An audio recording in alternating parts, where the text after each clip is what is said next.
I wake up with a headache, and I know that something's wrong. I'm alone. Abigail must have disentangled herself from my arms at some point, leaving me on my own. I get up and pace around the church, not seeing her. After a bit, I find her outside its doors. Good morning. Good morning, my love. Her lips smile, but her eyes don't. It's a look I'm pretty familiar with by now. I slip an arm around her as I take a spot by her side. Sleep okay? Well enough. I'm sure all of my nights will be better now that they're spent beside you. I can't help it. I kiss her on the cheek, and true joy brightens her face.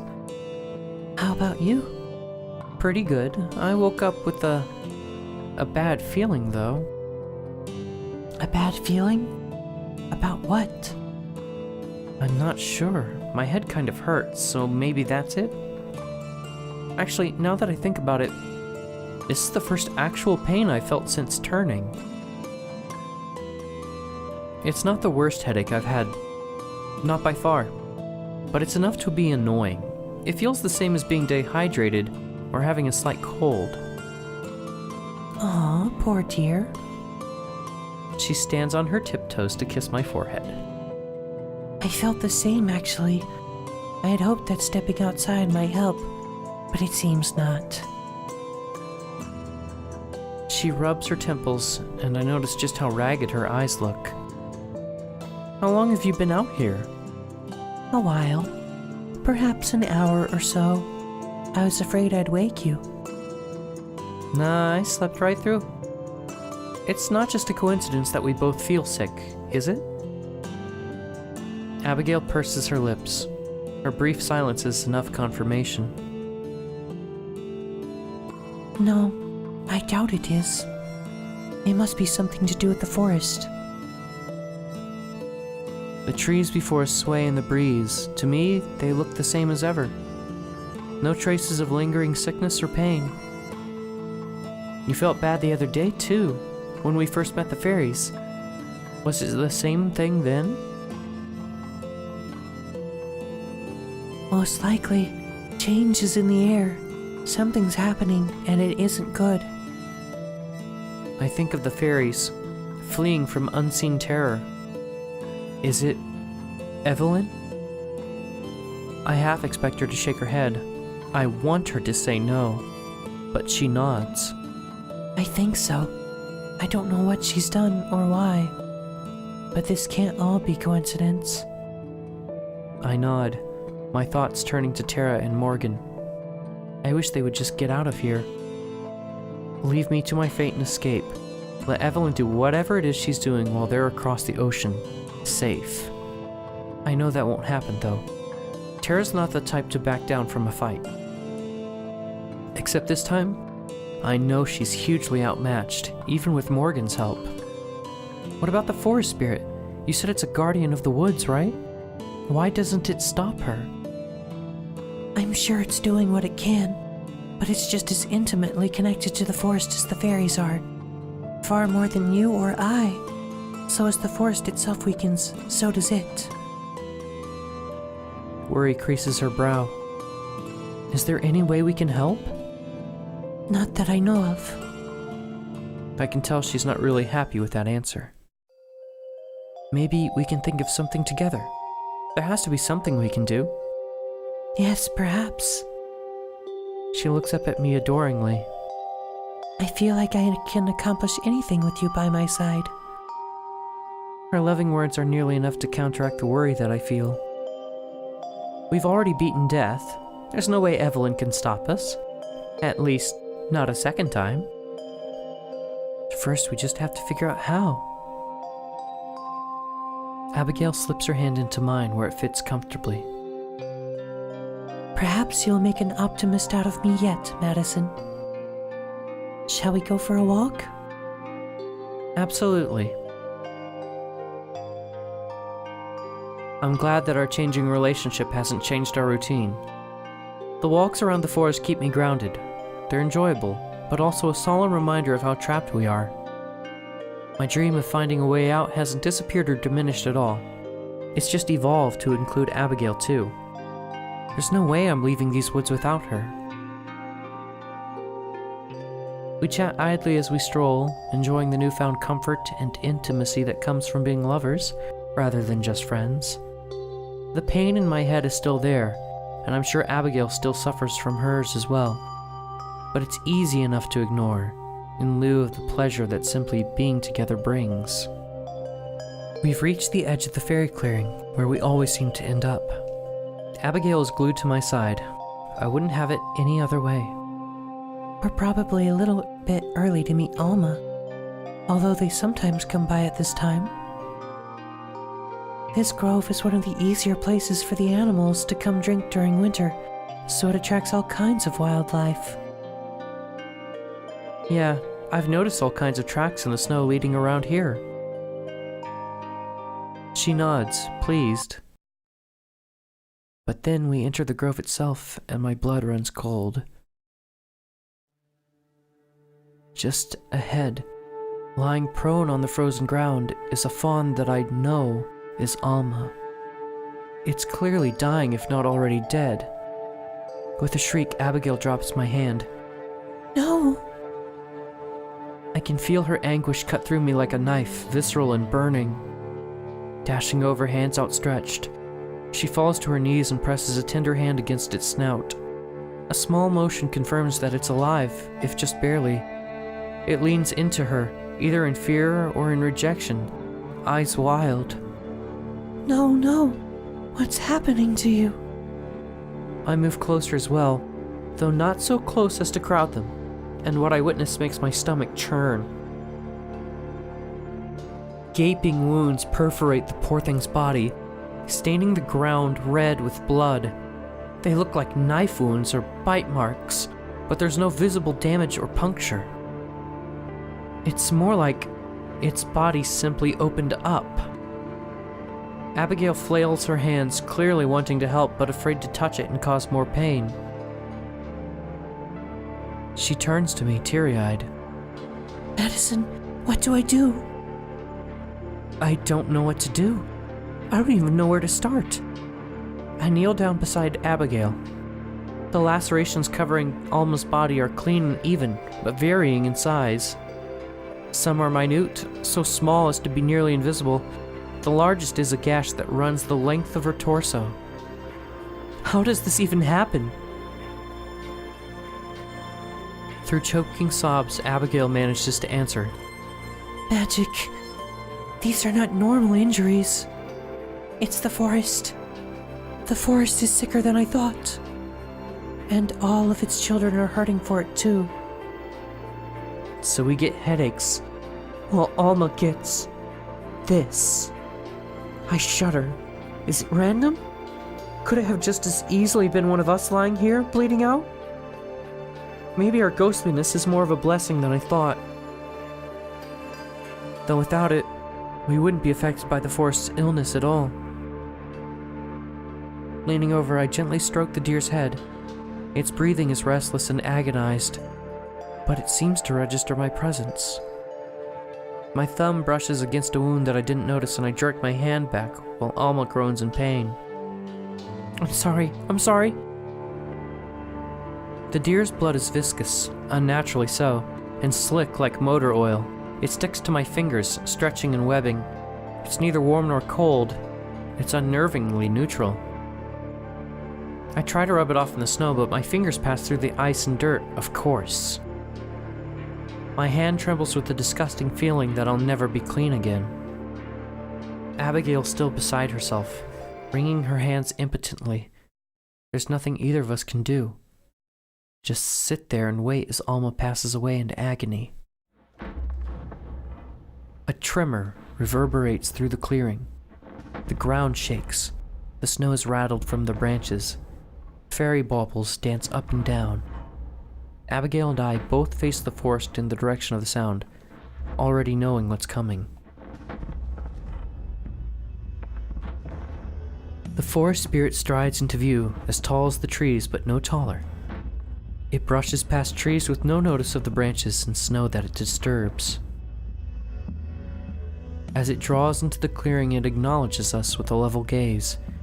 It's been a while since Abigail and I have been seen by it. The deer looks up at the forest spirit with pained recognition, its eyes wide and breathing shallow with pathetic relief. Abigail looks up at it too, tearfully, clearly glad to see it. The spirit looms closer, its great presence alone seeming to revitalize the air around us. My headache vanishes in an instant. The spirit stretches out one immense finger, drawing from head to tail across the deer's mangled body. The two lock eyes, and as the spirit retracts its hand, it curls the finger inward, calling Alma to it. In one motion, the deer's eyes roll backwards as life exits its body. At the same time, its spectral form, ephemeral and perfect, rises from its corpse. Boundless as in life, it gives us one last glance, and then it springs across the fallen snow before vanishing into thin air, gone to join some spectral herd somewhere. Abby wipes her eyes of tears and stands. She moves to the spirit's side and gently pats it. Thank you. I'm glad you came. The spirit's shoulders sag, its branches hanging low and still, despite the slight breeze. I notice what looks like burn marks on its hide, where parts of its wooden skin is blackened and dark. Without a doubt, it's Evelyn's doing as well. I'm reminded of an old man putting a child to rest. Sorrow and surely pain as well weigh heavily on it. I wonder how it knew to come. Did it feel Alma's pain? Or perhaps Abigail's? Bearing the emotional weight of an entire ecosystem, my heart aches for the spirit as well as for Abigail, who seems forever hurt by her powerlessness. The spirit and I meet eyes again, and I bow my head in reverence. I don't know it well enough to speak to it like Abigail, but for Alma's sake, I'm also glad it's here. It stoops down and picks up the deer's corpse. Blood now runs freely from the injuries, somehow not clotting, and I have to look away. Without a second thought for us, the spirit turns and leaves once more, going back the way it came. Abigail and I watch it go. In all, the encounter couldn't have lasted more than a minute or two. Long after the last of its footfalls have faded away, Abigail and I sit in silence. I hold her close until finally we return to the church.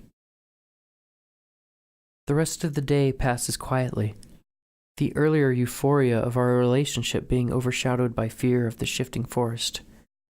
Though Abigail is never more than an arm's reach away from me, and usually closer, she's nearly silent. Our headaches return not long after leaving the fairy clearing, stronger than before. Now some combination of pain and sorrow keeps us both quiet. At some point, I reach for her hand out of habit, and that's when it happens. My hand passes through hers as if she isn't there. Abigail. I say the first thing that comes to mind. With a fright, she leaps up, searching around for the source of my panic. Seems she didn't even feel it. Look. I reach for her hand, and once again it passes right through, just like when we first met, before we could even speak with each other. She understands instantly. Oh no. Oh no, no. What's happening? Are you okay? Do you feel any different? I don't know enough about magic to even start to guess why this might be happening to her. Should we take you to the forest spirit, or get you some rest, or... Madison, it's not me. What? It's you. I look down at myself. Sure enough, my whole body is slightly transparent. I can see the floor of the church through myself. Vertigo hits me and I stumble. Abigail lurches forward to catch me, but of course she isn't able to. Dread fills my heart. Please no, not again. What do I do? I slap my hand, a pathetically ridiculous action. I can't even feel it. My own hand goes right through me. Shaky, Abigail stands up, holding her head. Something's happening to the forest. This must all be connected somehow. It's simply impossible otherwise. What could Evelyn be doing? I know that she has to be involved. I don't even have to ask. I have no idea. Nor do I know why she's choosing now of all times to do it. Do you think the forest spirit can help us? The forest spirit is all I can think of. The only ally that we have. At least it's a powerful one. Abigail looks away. I'm sure the spirit was her first thought too. Perhaps we can try. Wordlessly, she heads out of the church and I follow behind her. The happiness and joy that we shared so recently has evaporated entirely. I wish that life, whatever form it takes from us, could just slow down. That we could have more than a moment to rest. But I know that that's impossible while Evelyn is still out there, and I know that one way or another, we're going to have to be the ones to deal with her. But what I don't know is if we even have a chance. Do you know what's going on? Has something like this happened to you before? It hasn't. This is the first I've seen of it. But I think I know. I think that the forest is having trouble keeping you here. The magic is getting weaker too. So does that mean that... I leave the implication unspoken. Abigail halts in her tracks, facing me with a fiery determination. No, I won't let anything bad happen to you. Not again, I promise, Madison.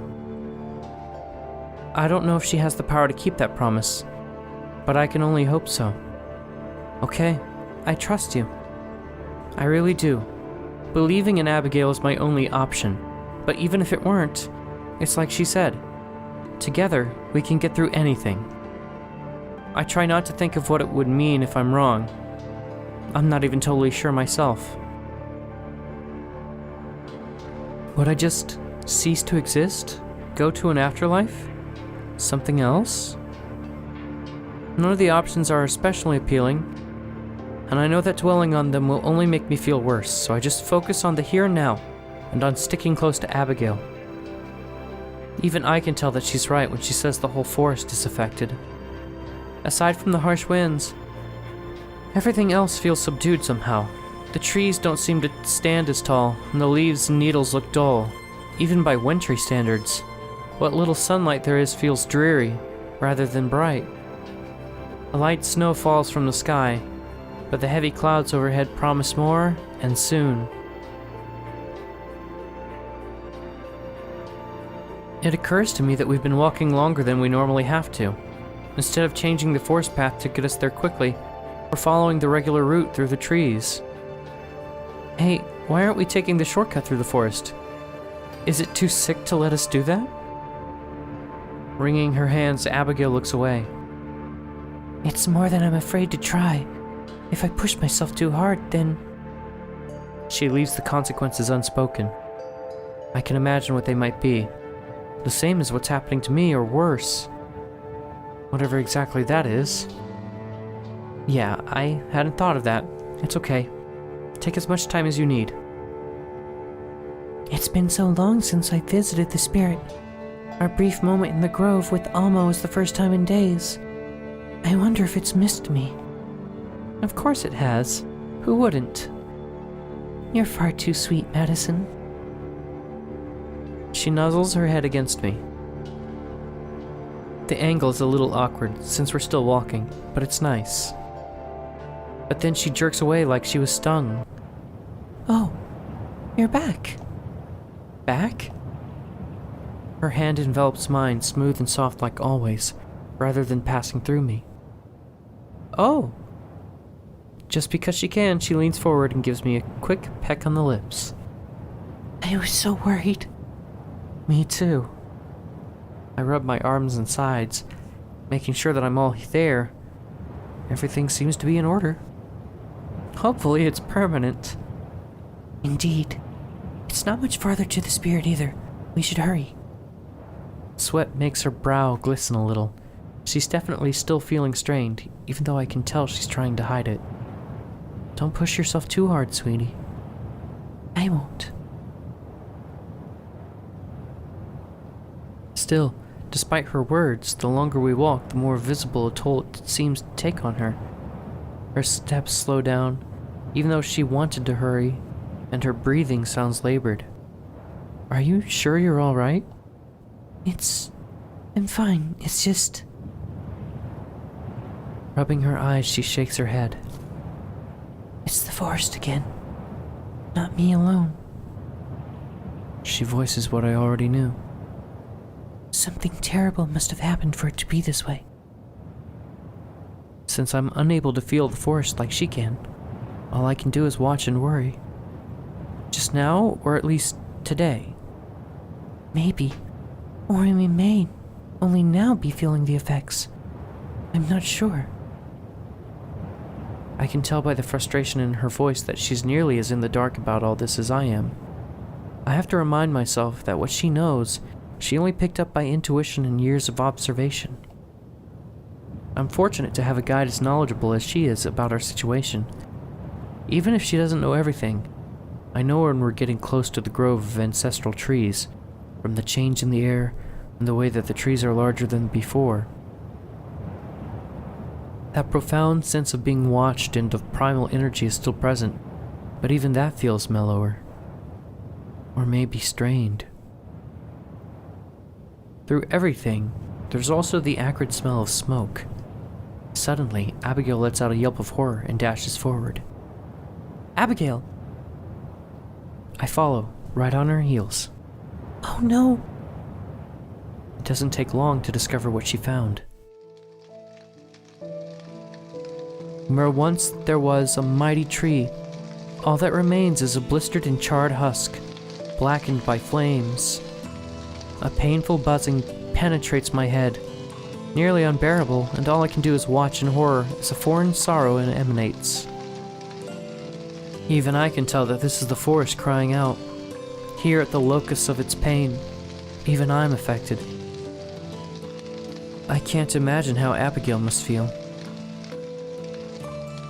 Her fingers run across the damaged wood as if searching for a sign of life. I have to remember that this isn't just another part of the forest. This is its heart, its very soul. And for so long, it was also her home. How did I not know? I've been so happy these few days that I must have blinded myself to the pain of the forest. From behind, I wrap my arms around her, pressing my face against her shoulder. I'm sorry. It's not your fault, though. Even if you knew, you couldn't have changed it. If anything, we were lucky to have those few days.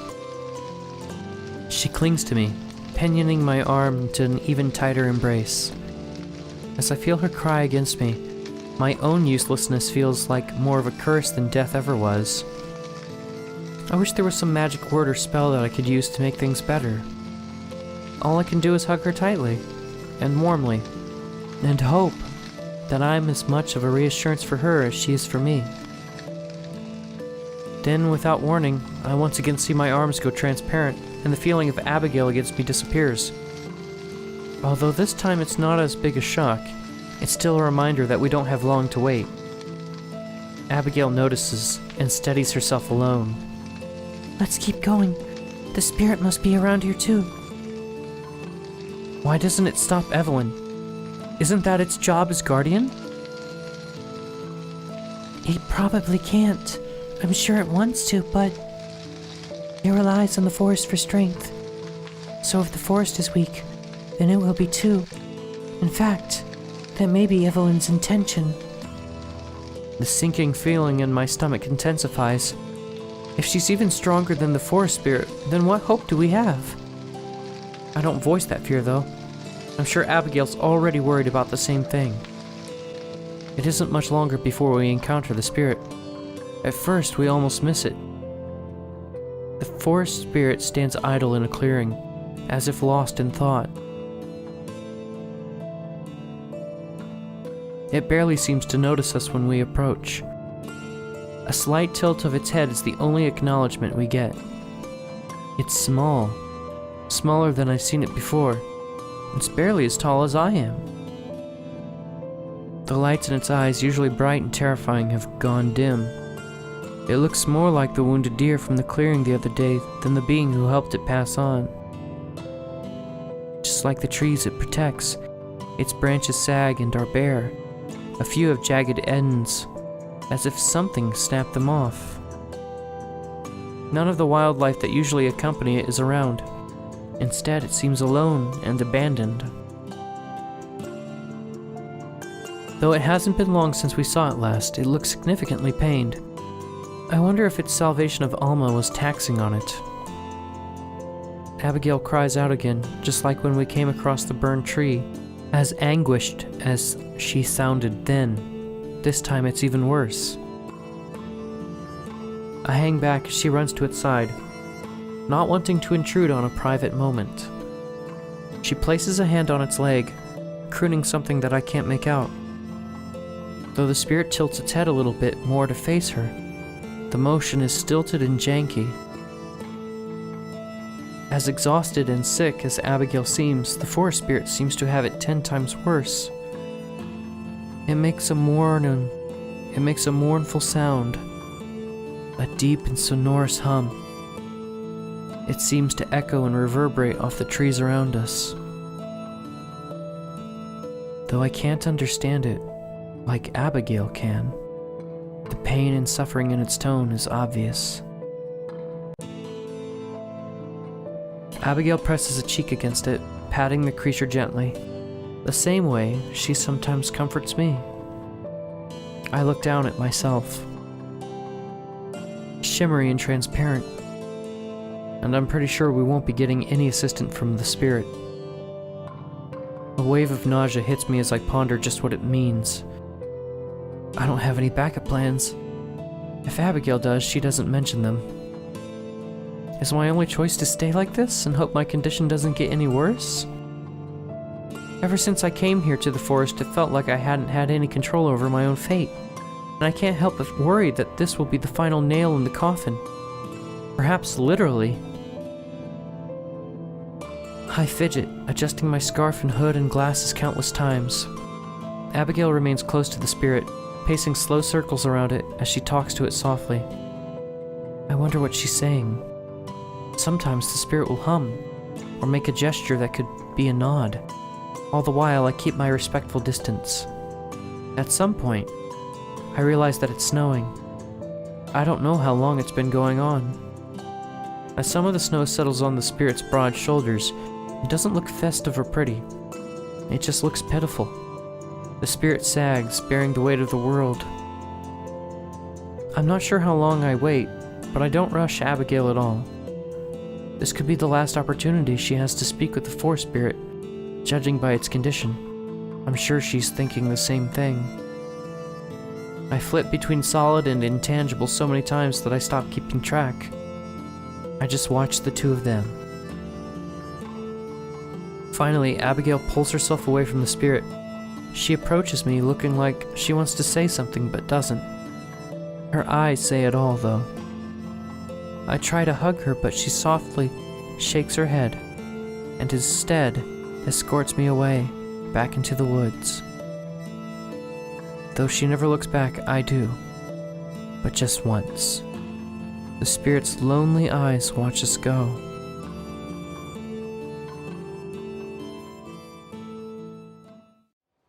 Heavy snow batters us while we walk. Though of course its chill doesn't reach us, our visibility is effectively zero. Too weak to even alter the path of the forest, Abigail clings to my side, trusting me to lead us back to the church. Although I maintain a brave face, I'm not fully confident in my ability to get us there. The blizzard calls to mind memories of the day I died. Although I don't let myself dwell on them, I'm not alone this time, and I have someone more to live for. Our journey is strenuous. We move at a glacial pace, but it's the fastest that Abigail can manage. Her steps are heavy and slow, and as much as I want to urge her along, I know that I can't. I'm glad that she's watching the ground and her feet rather than me, so that she doesn't have to see the worry on my face. Every time I start to think that I've got this whole ghost thing figured out, something new arises to complicate it all over again, and this time I don't even have Abigail's experience to guide me. What happens if she loses the ability to walk altogether, or to speak? What happens if the magic that keeps me here runs out? The occasional flickering of my body makes that a very real concern right now. I hold tightly to her hand, the only anchor of comfort and security right now. But even that has grown clammy and cold. Swallowing a lump in my throat, we march on. Come on, I'm sure we're almost there. It can't be much further. I say the words for my own sake as much as for hers, though in truth I have no idea if I'm right or not. For all I know, we could be heading in the totally opposite direction of the church. Even then, once we arrive at the church, I'm not sure what to do. Will she get better with time to rest? Will I? Right now, the church is just a goal. It gives us something tangible to work towards, something to keep our feet moving, slowly or not. I'm sure you're right. Her voice is barely a murmur. I can only hope that she's saving her energy on purpose. I'm afraid to ask. I wonder how much of what's happening is by the mayor's design. While everything stems from her, it's impossible to know how much was deliberate and how much was simply a ripple effect from what she's done. I wonder if she even considers us a threat or gives us a thought at all. If she doesn't, then maybe we can use that against her. Of course, first we have to reach a point where we can do that. During a momentary lapse in the blizzard, I'm able to make out a welcome sight in the haze.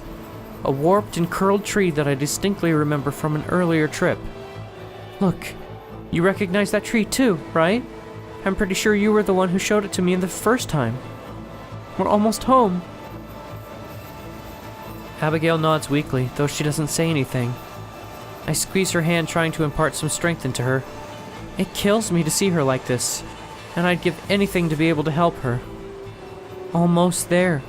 You've got this. She nods again, unable to do or say more. Except she doesn't stop nodding. I tug her along, trying to lead her the rest of the short way, but she's rooted to the spot. Descent.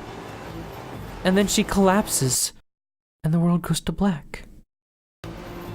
I jolt and choke on nothing as I gasp for a breath that I don't actually need. Abigail has fallen to her knees. I didn't even feel her hand slip out of mine. I try to take the half step, cross the few centimeters that separate us, but a moment later it's black. It takes me a moment to understand, and I immediately wish that I hadn't. Oh my god, I just stopped existing for a second. Profound dread grips my heart. Looking down at myself, once again I can see right through my hand and arms to the snow accumulating beneath us. Not good. This is extremely not good. I collapse to the ground beside Abigail, but at least of my own accord. I try to shake her by the shoulder, but it takes several tries before I can maintain a form long enough to even touch her. I'm sorry, Madison. I just need a little break. With visible effort, she turns to look at me. I don't think she even realizes what's happening. But then I phase into non-existence for another moment, and when I come back, horror is clearly etched onto her face. Finding some hidden reserve of strength, she lunges toward me and grabs my hand. Immediately, everything goes back to normal. Madison, are you okay? Can you hear me? I'm fine now. I hold her hands a bit tighter to reaffirm it. Are you okay, though? I'm just a little tired is all. She forces herself up again, looking more than a little tired. Immediately, she sways and nearly falls, but I catch and steady her. She leans into me and I pull her into a hug. I'm sorry. I'm so sorry. Shh. It's okay. Gently, I stroke her hair. In truth, I'm terrified. But I don't want her to see that. It'll only make things worse. I guide Abigail over to a fallen tree where we can sit down, indifferent to the blizzard. Even though the church isn't much farther, I don't want to push her too much right now. I wrap one arm around her as we sit. I hold her close. Where can we go for help? Maybe if the forest spirit sees how rough it is for us. But she shakes her head.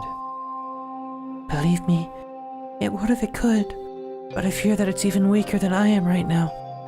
It's much more in tune with the forest than me, so it's suffering the effects even more strongly. All of this because Evelyn killed one tree? It wasn't just any tree. It was one of the ancestral trees, the oldest one. They're the heart of the forest. All of its strength comes from them. I can't pretend to understand their importance, but I know that Abigail isn't exaggerating.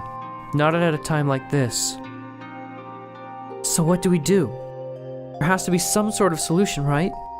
Can we plant another tree or something? Even as I say it, I know the idea is ridiculous. We don't exactly have the centuries it would take for a new tree to grow up as big and strong as the one that was killed. The forest spirit's supposed to become the next one. All of the ancestral trees were once spirits like the one you've met. What's stopping it? The mayor? Her hand clenches around my shoulder, where she was holding on tightly. That's right. I hadn't even realized. Realized what? Groaning, Abigail sits up straight. So long as we're close like this, it seems like I'm able to maintain my physical form. The spirit can't pass on its own. It needs help of a fairy queen. That's one of her duties to the forest. But there's no fairy queen right now. Yes, which means there's no one to complete the ritual. The rest goes unspoken, as we both come to the same realization. An awful one. Madison. I know. There aren't any other options, are there? None that I know of. I close my eyes and take a deep breath, heading off the wave of fear that I know is coming. I'm sorry again. It's okay. You don't need to apologize, really. But... Taking both her hands in my own, I turn to face her, understanding her eyes close halfway as her lips part to meet mine. Part of me wishes I could spend an eternity like this, together, warm with the woman I love. But even that isn't an option anymore. Our kiss ends far too quickly, although I'm not sure it could have ever been enough. When we part, there are tears on Abigail's face. I'm not sure if they're mine or hers. It'll be okay somehow. I know it.